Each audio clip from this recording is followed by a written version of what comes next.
Oh, hi. Hope you'll excuse my absence of several months. I was doing things that weren't this. Anyway, what are we talking about today?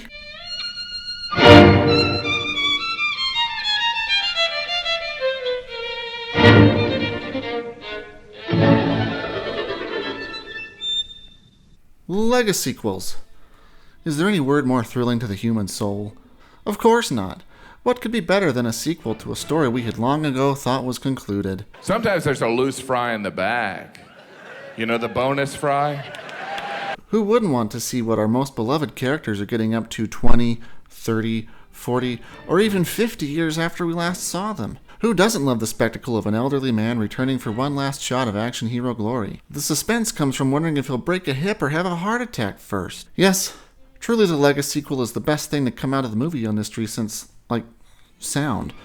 Or at least Bob Iger. It's a form dedicated to venerating the films of the past and celebrating and reviving their legacy, reminding us why we fell in love with them in the first place while giving their franchises embarrassing new zombie life. They teach us that those movies weren't made because some filmmaker was passionate about telling a good story. They were made so that they could become assets corporate executives can exploit until they are lifeless and unprofitable. They are late capitalism's crowning glory, our cultural heritage eating its own tail until it chokes on its bowels. And no one does the Legacyquel more often or better than Harrison Ford. Nobody does it better. I mean, can you blame the man? It's not his fault he's been part of some of the biggest and most beloved movies of all time. He managed to hitch his wagon to the Spielberg, Lucas, Coppola, New Hollywood train and never needed to look back. That is, until the romantic and/or political thrillers that were his bread and butter through the 90s dried up and that sweet, sweet Lucasfilm siren song started playing. They drove a dump truck full of money up to my house. I'm not made of stone.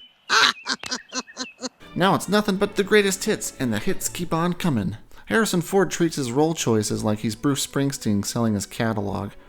And who could blame him again? He's got a lot of goodwill to cash in on, and flying airplanes badly is an expensive hobby.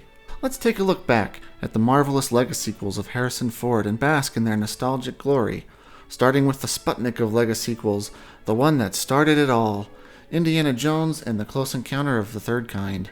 It has all the hallmarks of a prime Legacyquel. No one really wanted it or had been asking for it.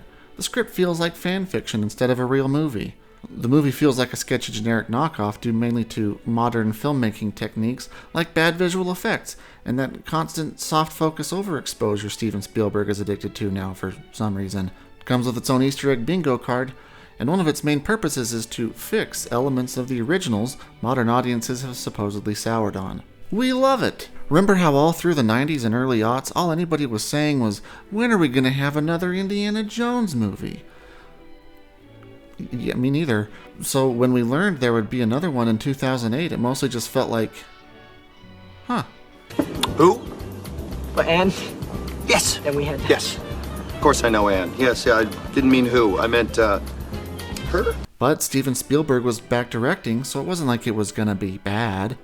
It's not Star Wars we're talking about. Then we went to it. An elderly Indiana Jones hides in a refrigerator to survive a nuclear explosion, and Cate Blanchett gets eaten by giant ants, and Shia LaBeouf is Indian Marion's secret greaser son, and everything looks like this.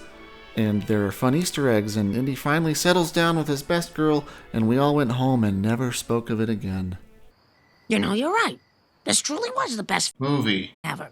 Now let us never speak of it again. Success! Okay, so his first outing to Legacyquel land wasn't the best, but then neither was Sputnik. Don't worry, because the next one will be a Star War, and those are always good. If Indiana 4 was the first Legacyquel, Star Wars 7 would be its platonic ideal realized in the flesh. And I guess technically a bunch of people did want a new Star Wars after, but it more than makes up for that by cranking up our other elements. Remember how in the first Star Wars we met a plucky desert orphan who dreams of more, who meets a cute robot carrying secret information and an elderly space mentor, and then goes on a wild space adventure on the Millennium Falcon to a giant spherical space fortress run by fascists? Then they sneak around the space fortress, the elderly mentor is killed by a guy in a black mask, and they blow up the space fortress just in time before the space fortress blows up the good guy's secret space base? Well, all that happens in the new Star Wars too. Plus, there's a black guy and the girl isn't a princess needing saving. Racism and sexism solved. You did it! Congratulations! And all the satisfying storylines from the other movies are undone. But at least there's no Jar Jar. Success!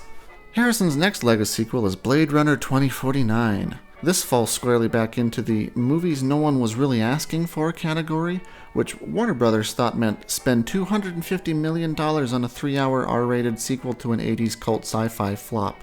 Of all these movies, it's the most like a real movie, I think primarily for the reason that Harrison Ford is not the main character and is mostly not in it. But it has all the classic signs you love to see, like infinite Easter eggs, cameos from elderly actors from the first movie, and a fundamental misunderstanding of what made the original work and why people liked it in the first place. Remember how people loved the weird, synthy, ethereal Vangelis score, and the insane miniature photography by Douglas Trumbull that made everything feel real.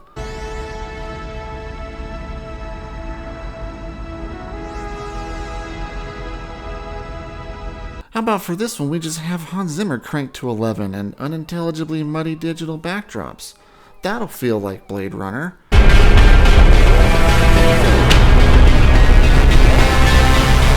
To be fair, this movie does look really good when they turn off the video game backgrounds, and it has interesting ideas.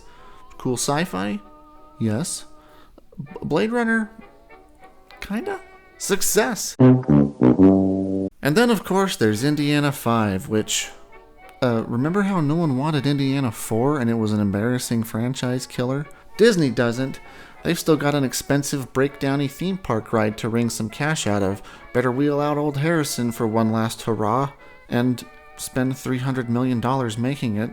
Somehow, for some reason. Is there a gas leak at Lucasfilm? Like, should we be checking on him? That bonus fry, it's never a regular size fry. It's always extra long. You're like, how'd I miss you?